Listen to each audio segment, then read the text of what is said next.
সন্দেশখালীর ঘটনার প্রতিবাদে শাহজাহান ও তার অনুগামীদের গ্রেপ্তারের দাবিতে এবং চাকরি প্রার্থীদের দাবিতে পথে নামল কংগ্রেস। দক্ষিণ কলকাতা কংগ্রেসের ডাকে মিছিল হয় যাদবপুর 8B থেকে গড়িয়াহাট পর্যন্ত।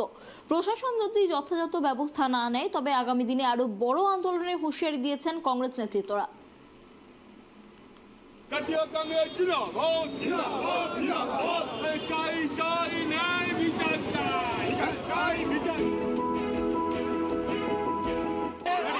সন্দেশখালীর ঘটনার প্রতিবাদে শাহজাহানকে গ্রেপ্তারের দাবিতে চাকুরি প্রার্থীদের চাকরির দাবিতে এই মুহূর্তে দক্ষিণ কলকাতা কংগ্রেস কমিটির ডাকে মিছিল 8B থেকে মিছিল গড়িয়াহাট পর্যন্ত। আমাদের সঙ্গে রয়েছেন কংগ্রেস নেতা আশুতোষ চট্টোপাধ্যায়, কথা বলবো তার সাথে।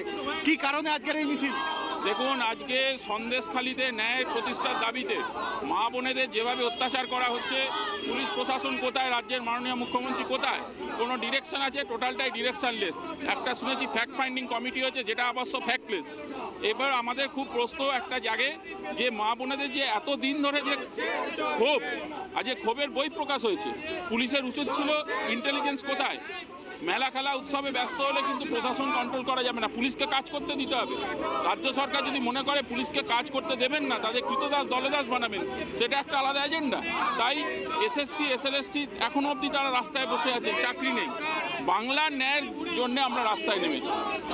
বাংলার ন্যায়ের জন্য কিন্তু কংগ্রেসের আজকের এই মিছিল, এবং একদিকে যেমন চাকরি প্রার্থীদের দাবি রয়েছে তাদের এই মিছিলে, অন্যদিকে সন্দেশখালীর যে ঘটনা, সেই ঘটনার প্রতিবাদ জানিয়েও কিন্তু তাদের আজকের এই মিছিল। এবং এই মিছিল থেকে তারা সরকারের কাছে তাদের বার্তা পৌঁছে দিচ্ছে, যদি এক্ষেত্রে সরকার বা প্রশাসন এই বিষয়ে ব্যবস্থা না নেয় তাহলে আগামী দিন কিন্তু আরও বড় আন্দোলনের হুঁশিয়ারি দিচ্ছে কংগ্রেস নেতৃত্ব।